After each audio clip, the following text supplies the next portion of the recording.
5 fulfilled predictions of Ellen G. White is what we'll be looking at in this video. Hi everyone, welcome back to Simple Things.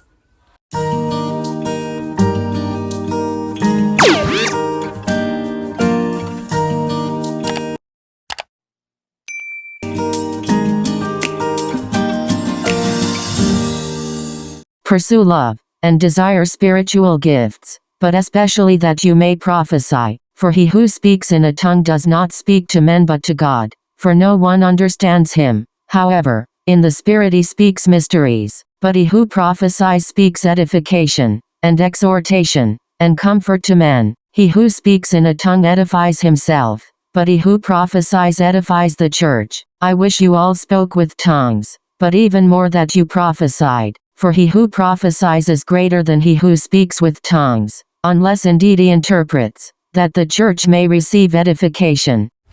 Born Ellen Gold Harmon in 1927 in Gorham, Maine, Ellen G. White is one of the world's most translated female authors. She was also a Bible scholar, health reform advocate, and one of the most influential pioneers of the Seventh-day Adventist faith. But what's most striking about her is that she was undeniably blessed with the spirit of prophecy by God himself. On page 313 of the book, Ministry of Healing, we read these words of Ellen G. White. Flesh was never the best food, but its use is now doubly objectionable, since disease in animals is so rapidly increasing. Those who use flesh foods little know what they are eating. Often, if they could see the animals when living and know the quality of the meat they eat, they would turn from it with loathing. People are continually eating flesh that is filled with tuberculosis and cancerous germs. Tuberculosis, cancer, and other fatal diseases are thus communicated. Let me point out that while not all germs are viruses, a virus is a type of germs. In 1910, Francis Peyton Roos proposed that cancer is caused by a virus. He later got a Nobel Prize for his discovery. Rouse, born the 5th of October 1879, died the 16th of February 1970, whose discovery of cancer-inducing viruses earned him a share of the Nobel Prize for Physiology or Medicine in 1966. Australian scientists have made an important discovery about prostate cancer. They've found that 2 common viruses show up in more than half of all prostate cancer samples they've studied. Both viruses are already known to cause cancer in other organs of the body. Here's our medical reporter Sophie Scott. The link between cancer and viruses is well known. Certain strains of the human papillomavirus can cause cervical cancer, while the Epstein-Barr virus, which causes glandular fever, is implicated in head and neck tumours. Now researchers have found those 2 viruses in prostate tumours. We've been looking at viruses that are known to cause cancer, and we've been able to identify them in prostate cancer. Approximately 50% of the samples contain both papillomavirus and Epstein-Barr virus, which is quite high. In one of her numerous visions as recorded in Testimonies for the Church, Volume 1, page 268, she states, I was shown the inhabitants of the earth in the utmost confusion. There was war, bloodshed, want, privation, famine, and pestilence in the land. And as these things were without, God's people began to press together and cast aside their little difficulties. Self-dignity no longer controlled them. 1,000 in all. Deep humility took its place. Suffering, perplexity, and privation caused reason to resume its throne, and the passionate and unreasonable man became sane and acted with discretion and wisdom. The first cannon shot of the Second World War is fired on Danzig. My attention was then called from the scene. There seemed to be a little time of peace. Then the inhabitants of the earth were again presented before me, and everything was in the utmost confusion again. Strife, war, and bloodshed, with famine and pestilence, raged everywhere. Other nations were engaged in this confusion and war. War caused famine, want and bloodshed caused pestilence, and then men's heart will fail them for fear and for looking after those things which are coming on the earth. On the 25th of September, Hitler orders the bombing of Warsaw. The city is surrounded, but still holding out.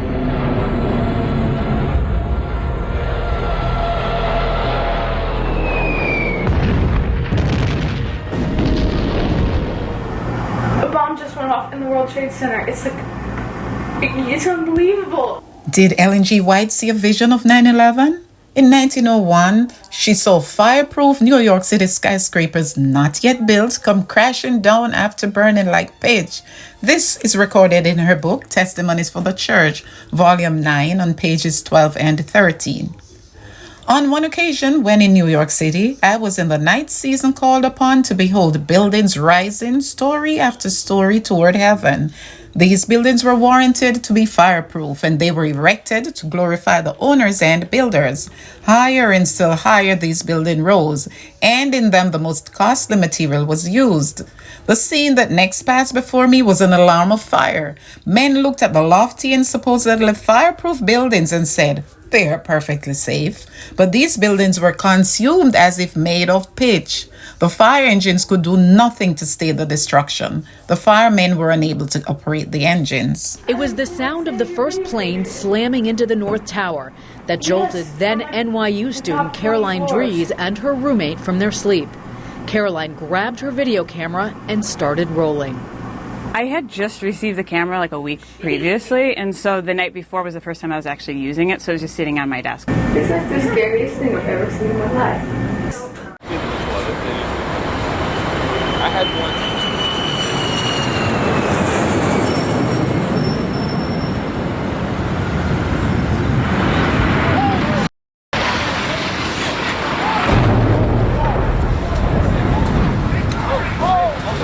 As we've been reporting this morning, millions in the southeast are picking up the pieces now, more than a week after Hurricane Helene triggered unprecedented flooding there.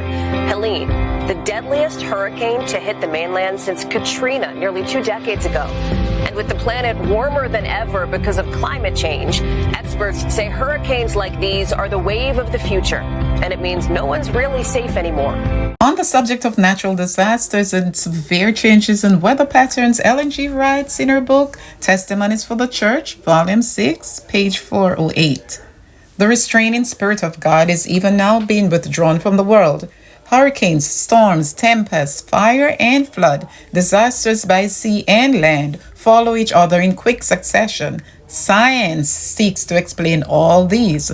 The signs thickening around us telling of the near approach of the Son of God are attributed to any other than the true cause. Then she goes on in Manuscript Releases, Volume 9, page 280, to state, local disturbances in nature are permitted to take place as symbols of that which may be expected all over the world when the angels loose the four winds of the earth. The forces of nature are under the direction of an eternal agency. Science, in her pride, may seek to explain strange happenings on land and on sea, but science fails of tracing in these things the workings of providence. And while Helene made landfall in Florida, its path of destruction stretched hundreds of miles across the southeast. This is an historic hurricane. New research out this week says there is strong evidence human-driven climate change strengthened Helene's destructive power. One study saying it made the storm's rainfall up to 20% heavier and its winds 7% stronger. We're seeing these events that are boosted by climate change, stronger, wetter, lasting longer. Another report found that a warmer climate led to 50% more rain over parts of the Carolinas and Georgia than would have been expected. These wetter, more powerful storms wreaking havoc in areas not used to getting them. Whether you live in the mountains, whether you live in Duluth, you are not immune to seeing an extreme weather event that has been made worse by the influence of climate change. The North against South. Brother against brother. The Civil War is the bloodiest in American history. At a service in Parkville, Michigan, on the Sabbath afternoon of January 12, 1861, Ellen G. White had a vision of the American Civil War and recounts to those present. I have just been shown in vision that a number of states are going to join South Carolina in this secession, and a terrible war will be the result. In the vision, I saw large armies raised by both the North and the South. I was shown the battle raging. I heard the booming of the cannon and saw the dead and wounded falling on every side. I was then taken to hospitals and saw the sufferings of the sick and wounded prisoners. I was taken in vision to the homes of those who had lost sons, brothers, and husbands in the war. There was distress and mourning all over the land. And you could see the book, The Early Years, 1827 to 1862. This war between the Union and the Confederacy, also referred to as the North and South, began exactly 3 months later on April 12, 1861, and ended on May 26, 1865. Victory will take far more than brute firepower on the battlefield. Technology,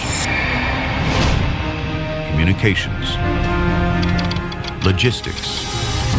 It's what happens behind the front line that will ultimately decide this battle for America's future. So friends, know that we have seen or are seeing some of these events before our very eyes. What are your thoughts? Subscribe if you're new. Leave me your genuine, honest feedback in the comment section. Thanks for watching.